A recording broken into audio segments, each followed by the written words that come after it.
Бол зориултын дагуу зарцуулж чадж байна уу үгүй юу гэдэг нь хяналтын тогтолцоо ер нь ямар байна вэ гэдэг дээр мэргэжлийн мал эмнэлэг үржлийн газрын дарга бол 100% одоо хянаж чадахгүй байгаа гэсэн ийм мэдээллийг хэлж байна. За тэгвэл онцгой байдлын шадар сайд онцгой байдлын асуудлыг хариуцлагын хувьд шадар сайдаас бас энэ асуудлыг бид тодруулж асуулаа. Өөрөөр хэлэх юм бол манад яг хяналтын тогтолцоо нь ямар төвшөнд байгаа юм бэ гэдэг асуудлыг бид өнөөдөр гол нь авч үзэх ёстой. Улсын цус мөнгө гаргаад идэг гэтэл эцсийн бүлэгтээ тэр мөнгө маань яг одоо төсвийн зориултын дагуу зарцуулагдаж чадж байна уугүй юу? Тэр мөнгөөр худалдаж авагдсан шүлхийн одоо тэр вакцин бүрэн яг тэр газар дээр хийгдэж чадж байна уугүй юу гэдгийг хяндаг ямар тогтолцоо байна вэ гэдэг асуудлыг тавилаа. За шадар сайд юу гэж хариулсныг бүр ихээр нүргэн.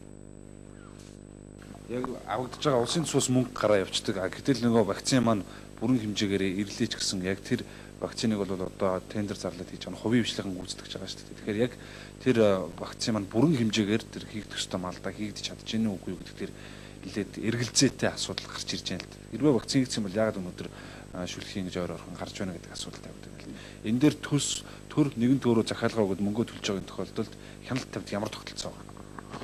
Ер нь бол малын бид маш сайн тоолж байгаа шүү дээ.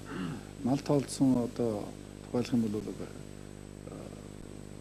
шүлхий гарч байгаа тэр аймагуудад бол малыг нэг хүчлэн тарих ёстой. Тэрэн дээр бол бид эргэлзэхгүй байна. Яг малаа тарьж байгаа.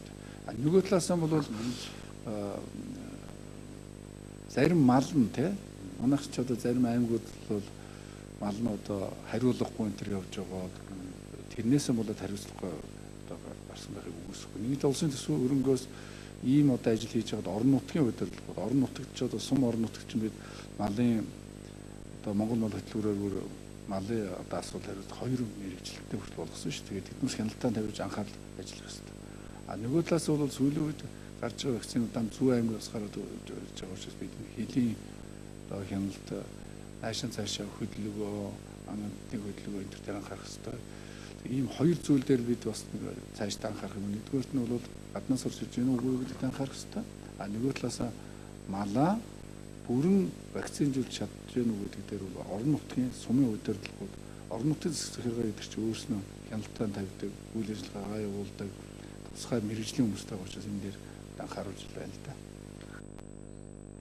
Тэгэхээр шадар сайдаас бид хяналтын тогтолцооны талаар л асуусан. Өөрөөр хэлэх юм бол улсын төсвөөс мөнгө гарч байгаагийн хувьд яг газар дээр нь тэр хийгдэх ёстой вакциныг вакцинжуулж чадж байна уугүй юу? Малд одоо вакциныг хийж чадж байна уугүй юу гэдгийг хяндаг ямар тогтолцоо байдаг юм гэдэг асуудлыг тавьсан. За шадар сайдны хариултаас харах юм бол төдийлөн тийм ойлгомжтой эмх зэгстэй тийм тогтолцоо байдаг гэж бол ойлгохдохгүй байна. За тодорхой тийм хяналтын систем тогтолцоо бол харагдахгүй байна.